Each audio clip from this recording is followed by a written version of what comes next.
On today's episode, recap the first game of Cubs Mets, highlight the great career of Jacob DeGrom, and get into comments over the weekend from Tom Ricketts. That's all ahead on this edition of Locked On Cubs. Are Locked On Cubs, your daily Chicago Cubs podcast, part of the Locked On Podcast Network, your team every day.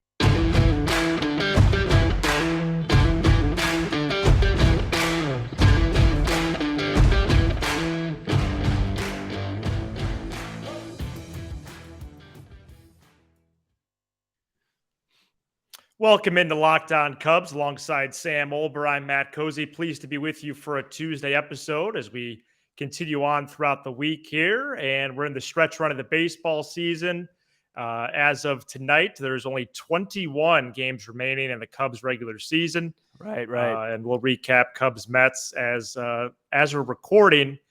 The game is entering the bottom of the ninth. Got to bring out Hughes, right? You got to bring out Hughes, right? Yeah, I would say bring him back out. Is it going to be back out in the bottom of the eighth of this ball game, folks? The Cubs got out of a huge bases loaded, no outs jam. Mark Leiter Jr. allowed 2 hits to open the frame. Manny Rodriguez did okay, but then Brandon Hughes shut the door. So it's Hughes. Might as well have right him now. finish the game. We'll see if he comes back out. But the Cubs with a good start in Queens. Sam, how's it going there? And let's get into this action. Wow, that was. Sometimes I feel like I'm not even here.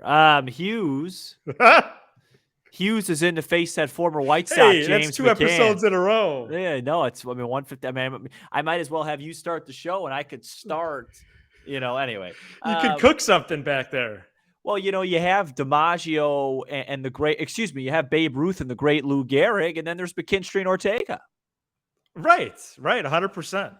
McKinstry with a 430-foot home run. If you told me, I didn't even know he could hit a ball that far. I didn't even know that he could. If you told me he could hit the ball to right and then go hit it from where the ball landed, I still don't think he could hit it 430 feet. So props to him hitting a deep home run off of Bassett. Ortega continues his amazing year. Obviously, a lot of sarcasm in that. And then, but Javier Assad, I know. You. Let me tell you, guys. Nothing gets Matt Cozy more excited than a competitive finesse pitcher. Oh, 100%, player. But tonight was a good night for you. So I'm going to let you have the stage. Talk about Assad. What did he feature? What did you like about him? Are you a goggle guy? As Hughes is a quickly ahead 0-2 to James McCann, a former Sox, by the way. You already said that. Yeah, I know I said that. It's part of the bit. A goggle guy? What is this, swimming? Yeah, well, I don't know. He wears glasses. Michael Phelps back here, bro. All right, I used to wear sports goggles when I was a kid, and I haven't been to the eye doctor since. Actually, Assad did not have his rec specs on tonight. It was a little humid in Queens, New York. He decided to go with the contacts, I guess. But it's true, Sam. I do like these competitive young Cubs pitchers. The North Siders are rolling out. As Michael Hermosillo, I'm watching him play for the first time since Easter. And it's an upset that he's on the team at this point in the season.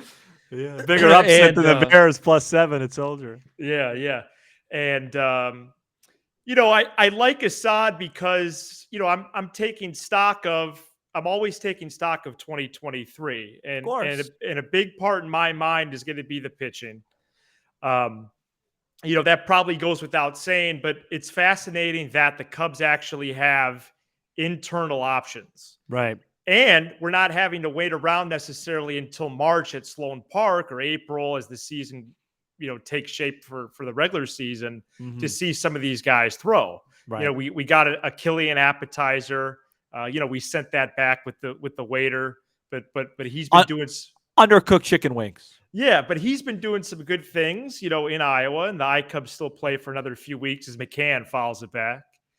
And, don't steal my bit. Don't steal my bit. Wisniewski is now with the big club. You have Assad, who just made his 5th start. But let's just go with the facts. You're on the road. You're against one of the best teams in the sport. A team, by the way, that if they make a deep playoff run, I think it'd be huge for the game. Sure. But Assad goes 6 innings, 5 hits, 1 run, 3 walks, 6 Ks. He now has a 2.53 ERA 1 in out. 5 big league starts spanning 21 innings. So, yeah, it does get me excited. The big thing tonight was his changeup, and especially the left-handed hitters. Are you watching what I'm doing? Is that a tomahawk chop? Well, I feel like the Braves should honor us if we beat the Mets. We're really helping them out. Whoa! Of course. Yeah. Easy with that. Okay. Easy with that. Okay, Um, that's what they do. well, no, actually, if the Mets lose and the Braves win, I think it's only a half game lead. Yeah, it's a huge game for the Mets. That's wild. So every game is important for the Metropolitans. Suzuki with 2 more base hits. Assad, if he remains on the 40-man roster, is 100% in the mix for 23. He's on the long list of SP candidates, but could be a piece out of the bullpen or begin the season in a starting role at AAA, knocking on the door when needed. So, yeah, I mean, I saw him compete against a phenomenal lineup, and he gave his team the best chance to win, and he was at times impressive. So I'm still not convinced on Assad, but I'm intrigued. Okay. 2 down. Yeah, so the scoring in order tonight: Ortega solo homer, McKinstry 2-run Jackson, Ortega RBI single, Rivas RBI single. McKinstry has 6 hits in his last 2 games. And let's hope Brandon Hughes could shut the door here. I think every time I come on this show and use an example of somebody not performing well, the next day they have a home run. No kidding. We should track that because yes. And by the way, I still don't think McKinstry's on the ball club next year, but I believe we just talked about it. Yeah, but I believe he's hit for the cycle in his last 5 or 6 plate appearances. Well, no, he has. Yeah, so he has. You're welcome, Zach. Yeah, right. Cubs are 1 out away here. 1 out away, and this would be a good game to win because you face one of the best pitchers in the history of the game. Yeah, you love DeGrom. On Tuesday night, and we're going to get to him. Cubs win later on. What? Cubs win. Oh, the Cubs won. Yeah. Well, how was the final out recorded? Lindor flew out to center. I'm on a delay here on the Great Marquee Sports Network. Yeah, I can't watch and talk at the same time, so I'm just tracking it. Right. So the Cubs win 5-1 over the Mets to get this series started. Fun stuff. And it was a fun game to watch. I know there was other options tonight. Oh wait, my GameCast just said he hit a home run. It said originally in play out, so now it said. Here's what just happened on the show. Okay, so my feed is delayed here. I saw this. So Sam reports that the game is over. The Cubs have won, right? It said in play outs. Okay, great. So I see the ball launched by Frankie Lindor. I'm like, this is going to be a robbery of a catch to end the game. And Hermosillo actually was somewhat close. No, he wasn't. He was right there. Well, GameCast thought he was close because they told me in play outs. So they thought he robbed it, which he really wasn't even close. I've been using this app. Nice effort. I've been using this app for years. I've never seen an in play outs turn into an in play home run. That's so stupid. I can't even believe it. And now I look like a fool in front of our billions of listeners. I can't believe that. We have six figures that listen to this show every day. I'm the new Bartman because we're going to blow this baseball game. So the Cubs are up 3 with 1 out left. We're still on the air here. We're doing a show. But, yeah, I've never seen that before. But, yeah, no, listen, some good things today. I'd like a little bit more detail on a Nico Horner report because him playing, and that correlates with me actually wanting to watch a lot more. Because no report today was odd. Okay, so it says in play outs again. If this is another homer, we're stopping the show and I'm retiring. All right, well, it's 0-2. I'm on delay here. Let's see what happens. Yeah, Cubs win. Ground out to second. There's no way that could have been a homer. All right, let's see. By the way, Jeff McNeil, the way he's choking up tonight is like something out of a cartoon. He's got to be 6 inches up the handle. It's crazy. Oh, he's hitting 321.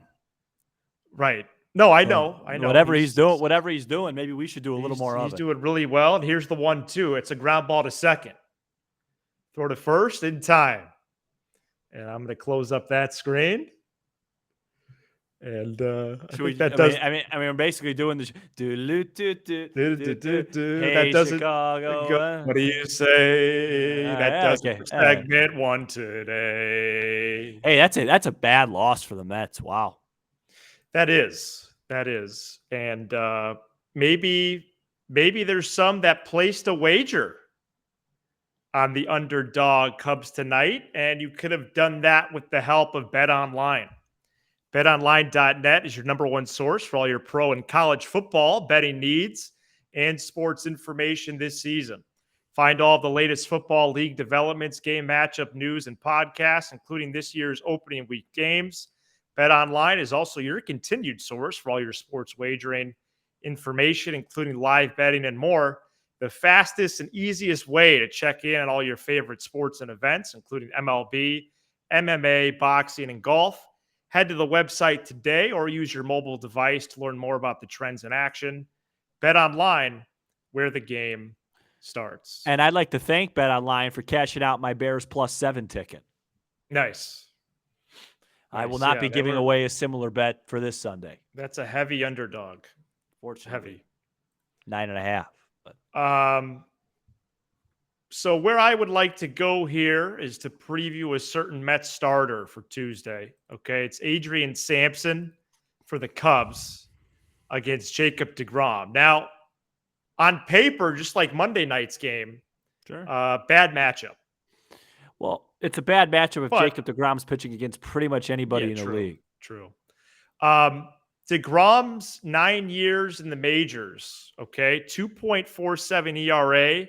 Highest single season earned run average was 3.53 in 2017. Well, he was a late bloomer. The next year, 2018, since it's just been unreal. Has he had an ERA above 2.10 since 2018? Yeah. So here I'll give him in order since 18: 170, 243, 238, 108. And 1.66 in 7 starts here in 22. Yeah, So he's pretty good. He's a 2-time Cy Young Award winner, 4-time All-Star, but he's pitched over 200 innings only 3 times, although 2020 was a shortened year. Yeah, he's a late bloomer. I think he's only like a year or two younger than Kershaw, and it feels like he's still 34. A baby. Yeah, Kershaw's 35. Kershaw's been around for a lot longer. He's a late bloomer, but listen, the guy's an all-time great.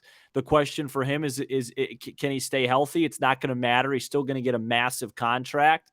And as Buster Only said last night, and I don't really know if I agree with him, are the Cubs in play to get one of the massive guys? So Judge or DeGrom, I don't know. Somebody's going to get him because I don't really care to talk about Jacob DeGrom outside of what it means to the Cubs. I'm a diehard Cubs fan. And let me make one more point. Ron Santo, God rest his soul, one of the all-time great Cubs, both on air, on the field and on the air, would love tonight.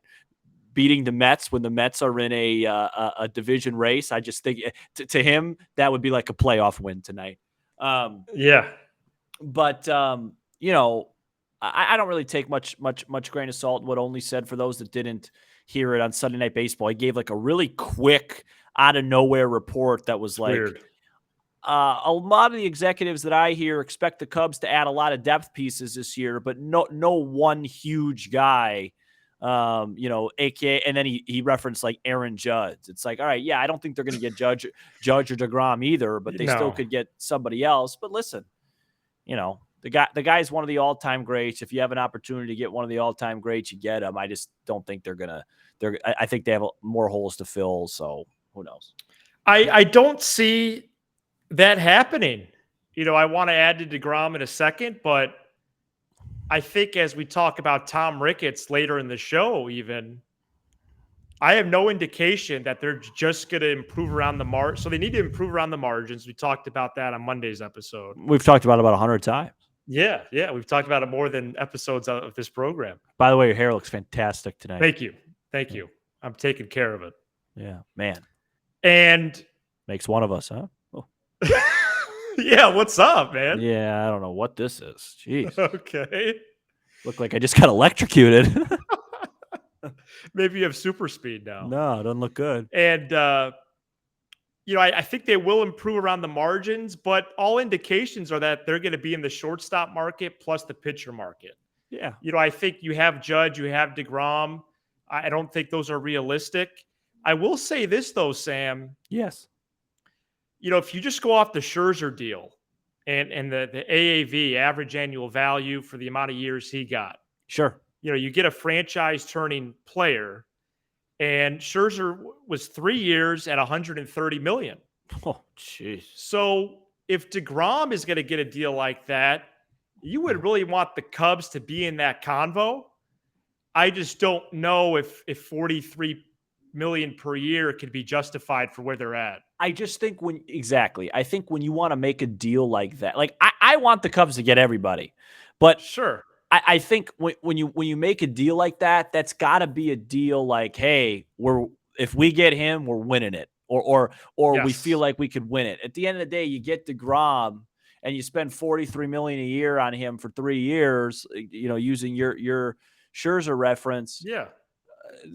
They're not even the favorites to win the Central, so it's like you got to just. Depending on what else they do. Yeah, but that's the point. Right. How much more could they do?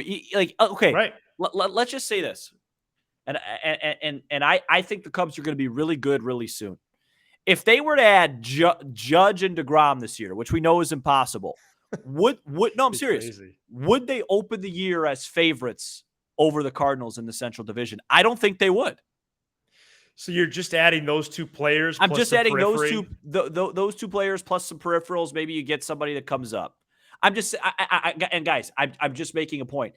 I just think the Cubs have a lot to get done. But again, I think the Cubs could be sneaky if they add a starting pitcher plus a shortstop plus a defensive center fielder, and then their minor leaguers come up slowly. I think they could sneak into the high 80s. But right. It takes so much more than just a couple of guys to win championships when you're going to be a 68-win team. Yeah, that's been proven in MLB. Tampa, Houston, Cleveland. These teams, and Houston doesn't have a small payroll, but it's just an endless amount of studs on these clubs.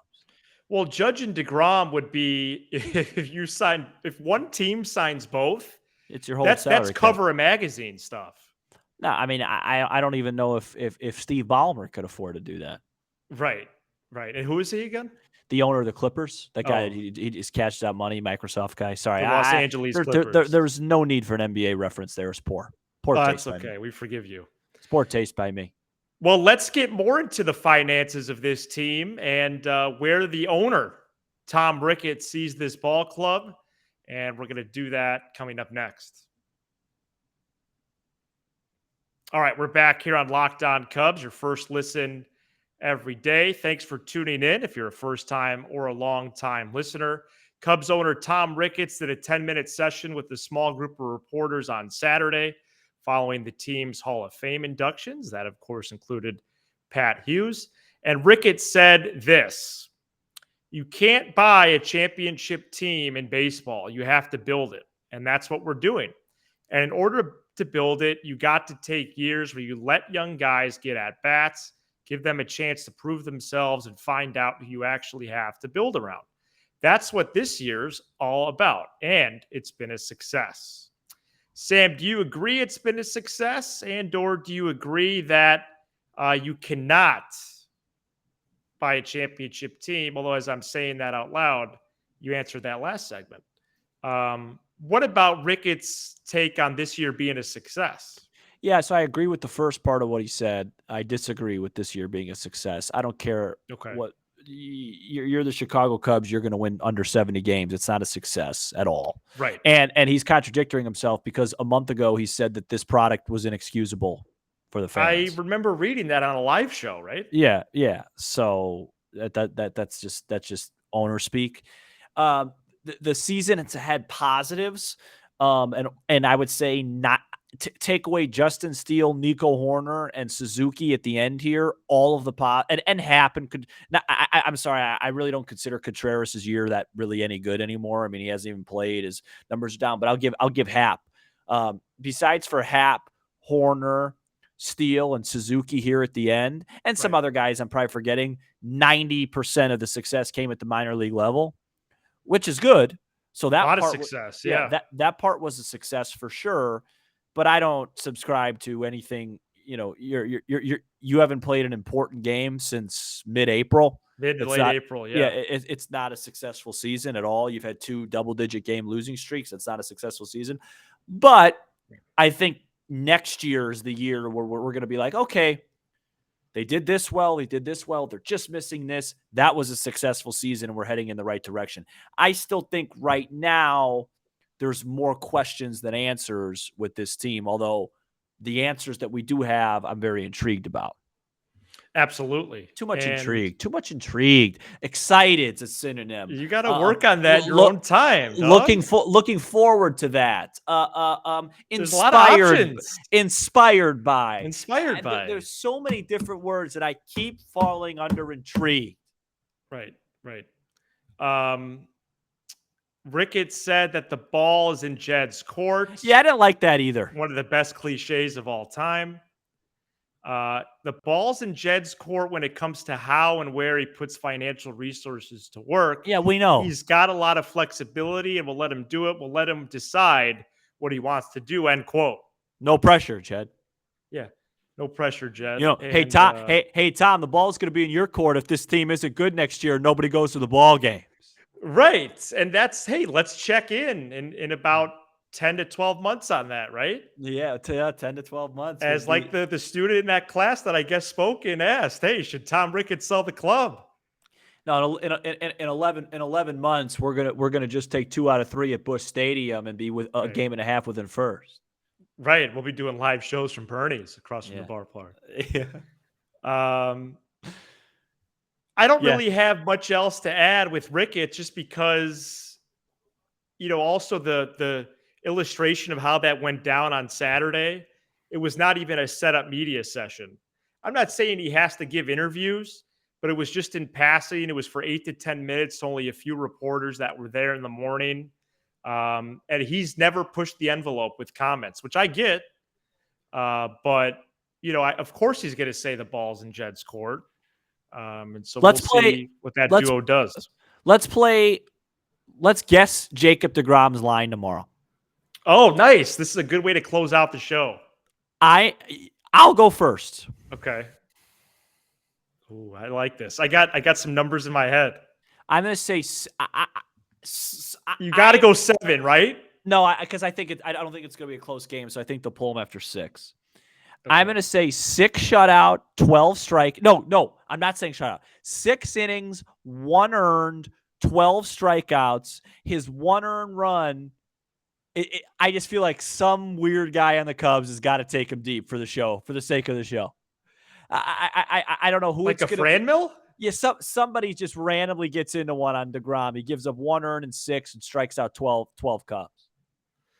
I'm going to say 7 innings, 3 hits, no runs, 1 walk, 11 Ks.